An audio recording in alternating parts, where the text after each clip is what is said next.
25শে December মানেই চার্চে যেতেই হবে, আর যদি না যাওয়া হয় তাহলে কিছু একটা অপূর্ণ রয়ে যায়। ব্যান্ডেল চার্চ যেহেতু বিকেলেই বন্ধ হয়ে যায়, তাই সন্ধেবেলা কাজ শেষ করে আমরা বেরোলাম চুঁচুড়োর দিকে। চুঁচুড়োতেও তো একটা ঘড়ির মোড়ের সামনেই চার্চ আছে, তো সেখানেই আমরা গেলাম। খুব সুন্দর লাইট দিয়ে সাজিয়েছিল, অনেক লোকের ভিড়ও ছিল, পাশে একটা প্রোগ্রামও হচ্ছিল, খুব সুন্দর সাজিয়েছিল। দৃশ্যটা কিন্তু খুব মনোরম ছিল। তার আশেপাশে আর এদিকেও আরও অনেক সাজানো ছিল, আর এই দিকটাতেও, হ্যাঁ এই দিকটায়, এখানেও খুব সুন্দরভাবে ফুটিয়ে তুলেছিল, যেটা দেখতে খুব সুন্দর লাগছিল। যীশুখ্রিস্টের যে জন্ম, সেটাই সুন্দরভাবে ফুটিয়ে তোলার চেষ্টা করেছিল। আর এত সুন্দর লাইট দেওয়ার জন্য আরও সুন্দর লাগছিল। তোমরা দেখেই বুঝতে পারছো অনেকটাই ভিড় হয়েছিল।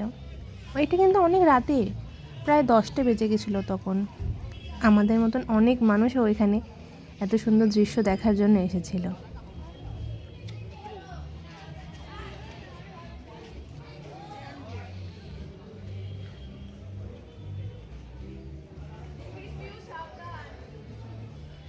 এবার আমরা যাচ্ছি প্রেয়ার হলের দিকে।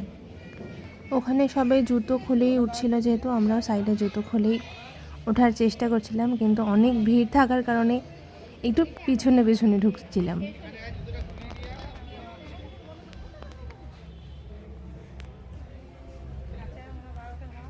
সামনের প্রেয়ার রুমটা দেখতে পাচ্ছ, খুব সুন্দর, কিন্তু যেহেতু অনেকটাই রাত হয়ে গেছিলো তাই বন্ধ হয়ে গিয়েছিল, তাই আমরা ভেতরে ঢুকতে পারিনি।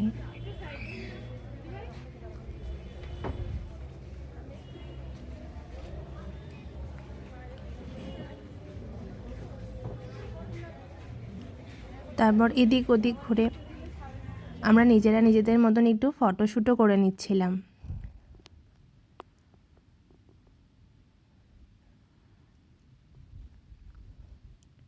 আমরা লাস্টে একটু ঢুকছিলাম আরেকবার ভিডিও বানাবো বলে, যেহেতু এত সুন্দর লাইট দিয়েছিল, 4-5টার ফটো তুলে ঠিক মনে হচ্ছিল না, তাই মনে হচ্ছিল যে আরও বেশি বেশি করে ফটো তুলি।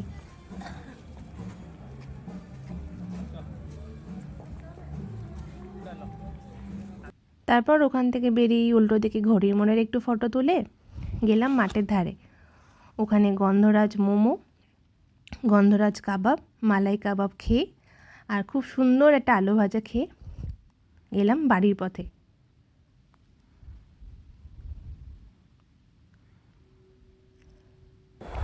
চুঁচুড়াবাসীরা তো সবাই জানে ময়ূরপঙ্খী ঘাটেতে খুব সুন্দর করে লাইট দিয়ে প্রতি বছর ক্রিসমাস আর নিউ ইয়ারে সাজায়। তো ওই ভিডিওটার ক্লিপই একটু নিচ্ছিলাম, কিন্তু অনেক রাত হয়ে যাওয়ার জন্য বেশিরভাগ লাইটই বন্ধ করে দিয়েছে, তাই আর বেশি ফটো ভিডিও আর তোলা হয়নি।